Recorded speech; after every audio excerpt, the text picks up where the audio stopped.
Bonjour et bienvenue dans la série de tutoriels Breas sur le Vivo 65.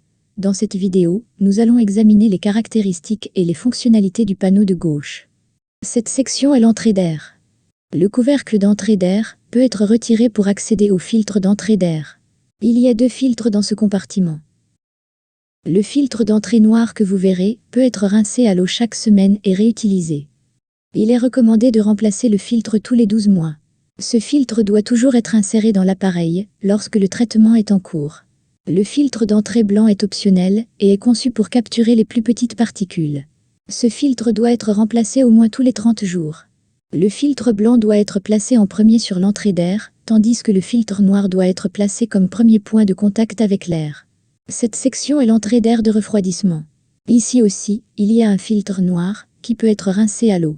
Encore une fois, il est recommandé de laver le filtre chaque semaine et de le remplacer tous les 12 mois. Le couvercle doit également être nettoyé en même temps que le filtre. Il est très important de garder cette entrée d'air libre et fonctionnelle pour maintenir l'efficacité optimale du système de refroidissement. L'embout rouge est utilisé pour connecter l'un des accessoires du système d'appel infirmier ou d'alarme à distance. Le Vivo 65 prend en charge les 4 types de systèmes d'appel infirmier via cette connexion, qui sont normalement ouverts, normalement fermés, normalement ouverts avec résistance et normalement fermés avec résistance. Le Vivo 65 dispose d'une mémoire interne de 365 jours. Aucune carte mémoire ou périphérique externe n'est nécessaire pour un fonctionnement normal.